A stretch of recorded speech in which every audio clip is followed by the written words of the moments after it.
Today, I'll discuss what is step potential and touch potential. Those who are working in electrical field,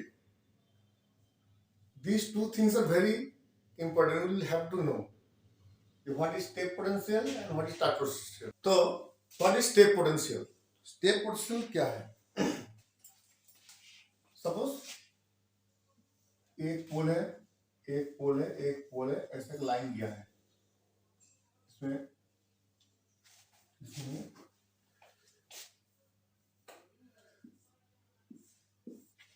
इसमें ऐसे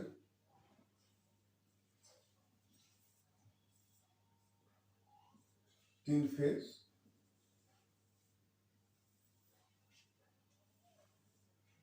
3 phase ऐसे गया है.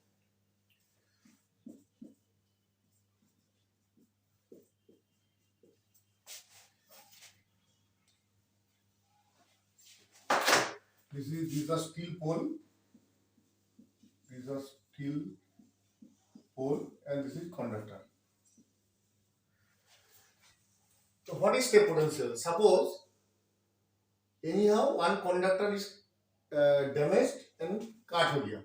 Suppose इस point में कंडक्टर काट हो गया, तो कंडक्टर काट हो जाएगा तो क्या हो जाएगा? ये कंडक्टर ऐसे मिट्टी में पड़ जाएगा, ऐसे लटक रहेगा. ये मिट्टी में कंडक्टर ऐसे आ जाएगा. लेकिन इसमें सपोज 11 kV का लाइन, 10 kV का लाइन, तो मिट्टी में भी कंडक्टर में वोल्टेज रहेगा. सपोज इसमें 10 kV वोल्टेज है इस पॉइंट में, तो इधर एक वोल्टेज ग्रेडियंट तो ही होगा. ऐसे ऐसे ऐसे एक वोल्टेज ग्रेडियंट तो ही होगा. तो जितना बाहर जाता रहता है इतना वोल्टेज का लेवल कमता रहेगा. सपोज दिस इज 10 kV, तो इसमें हो जाएगा 8 kV, इसमें हो जाएगा 6 kV, इसमें हो जाएगा 4 kV, इसमें हो जाएगा 2 kV, उसके बाद इसमें हो जाएगा, इसके बाद हो जाएगा 0 kV. अप्रॉक्स 11 kV लाइन में 10 मीटर के आसपास एक वोल्टेज ग्रेडियंट तय होता है. अभी सपोज कोई अनजान पर्सन को पता नहीं था, वो इसी रीजन में आ गया.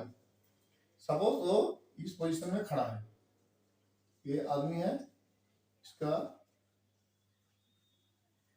सपोज दिस पर्सन इज खड़ा है, एक पाँव है, एक हाथ है.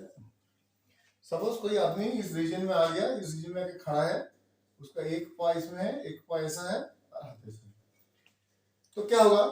उसका एक पाँव आ गया 6 kV का जोन में और एक पाँव आ गया 4 kV का जोन में. तो दोनों पाँव के अंदर जब वोल्टेज का डिफरेंस तो ये होगा, पोटेंशियल डिफरेंस तो ये होगा. इसमें 6 kV, एक पाँव 6 kV में है, एक 4 kV में है, मतलब दोनों पाँव का अंदर एक वोल्टेज डिफरेंस है, पोटेंशियल डिफरेंस. तो पोटेंशियल डिफरेंस 6 - 4 = 2 kV, मतलब 2 kV दोनों पाँव का बीच के अंदर 2 kV वोल्टेज डिफरेंस है. मतलब this is the step potential is 2 kV. दोनों पाँव का बीच में जो वोल्टेज होता है उसको बोलता है स्टेप वोल्टेज. तो इसमें क्या होगा? इसका बॉडी में करंट फ्लो होगा. वोल्टेज डिफरेंस होने में ये दोनों पार्ट में करंट फ्लो होता रहेगा, आस्ते आस्ते धीरे पूरे शरीर को इफेक्ट करेगा. तो अभी इस रीजन में कभी आ गया तो उसको बचने का क्या उपाय है? बचने का 2 उपाय है. एक है आइदर ये जो टच पॉइंट है, ये टच पॉइंट में रेजिस्टेंस बहुत ज्यादा होना पड़ेगा. इस टच पॉइंट का रेजिस्टेंस बहुत ज्यादा होना पड़ेगा, मतलब ऐसा कोई थिंग रहना पड़ेगा जिसमें रेजिस्टिविटी बहुत हाई होगा जिसका. अदरवाइज 2 पाँव को कोई एक ही ग्रेडियंट में लेकर आना पड़ेगा. 2 पाँव को एक ही ग्रेडियंट में लेकर आना पड़ेगा. कैसे? इसको मैं दिखाता हूँ इस साइड. सपोज वो मैं एक ही ग्रेडियंट में खड़ा है, 2 पाँव को एकदम मिला के, सपोज वो बंदा को 2 पाँव एकदम बराबर रख के, एकदम टच रख के एक ही ग्रेडियंट में खड़ा है, एकदम नियर अबाउट 2 पाँव को एकदम ऐसे करके 2 पाँव को रख के, ऐसे करके 2 पाँव को रख के तो एक ही जगह में खड़ा है. तो होने में क्या होगा? उसके दोनों ही अभी ये 4 kV का रीजन में है, तो दोनों के अंदर कोई वोल्टेज डिफरेंस नहीं होगा, तो पोटेंशियल डिफरेंस नहीं होगा, मतलब there is no step potential. तो उसको क्या करना पड़ेगा? ऐसे जाम मारते मारते 2 पाँव को एक साथ में जाम मारते मारते बाहर आना पड़ेगा, तो उसका इलेक्ट्रिक शॉक नहीं जाएगा. ये इसी सिचुएशन में बचने के लिए from the electric shock, there is two way. Either you have to make resistance, वो तो कर नहीं पाएगा, जो अंदर में जेब में आ जाएगा, मतलब अच्छा सा सेफ्टी शू रहना पड़ेगा, नीचे रेजिस्टिव जिसका रेजिस्टिविटी हाई ऐसा रहना पड़ेगा, मिट्टी का कंडक्टिविटी ज्यादा आता है, वेट मिट्टी का कंडक्टिविटी और भी ज्यादा बढ़ जाता है, तो ये करना पॉसिबल नहीं होता है किसी अनजान व्यक्ति को।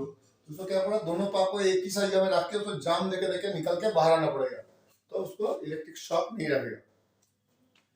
That is called step potential. Now I am coming to the touch potential. What is touch potential?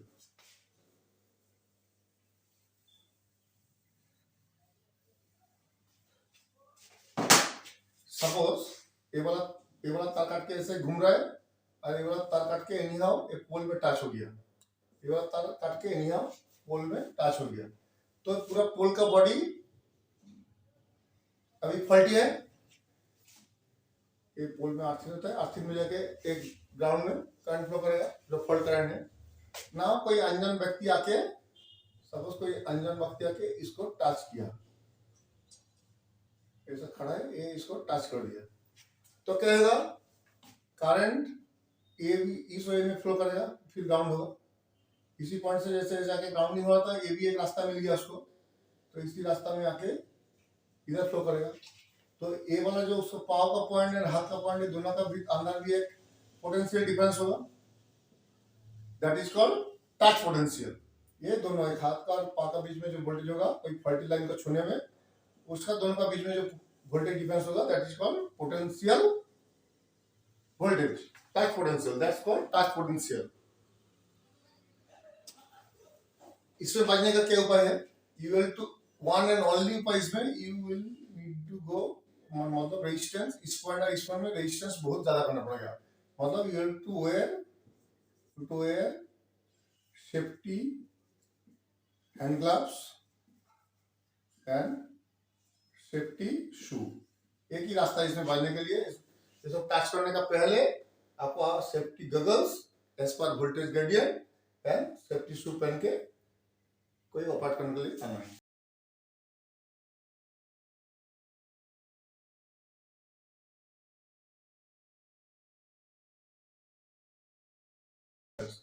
Now you will एक ह्यूमन बॉडी का अंदर जो रेजिस्टेंस हम लोग पकड़ता हूँ, हमारा जो ह्यूमन बॉडी है इसका भी एक रेजिस्टिविटी होता है, रेजिस्टेंस होता है, तो हम लोग कंसीडर करता हूँ एक 50 kg वेट पर्सन का बॉडी का resistance around 1000 Om.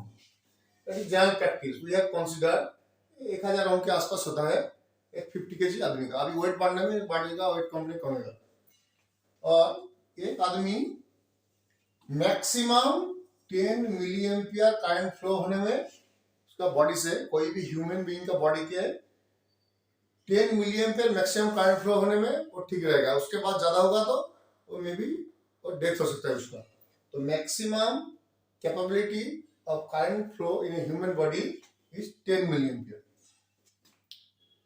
And one things is very more, दोनों is both are dangerous, step potential, touch potential, but one human body the state potential can, माने एक tolerable limit of a human body, of a 50 kg human body, tolerable limit of state potential is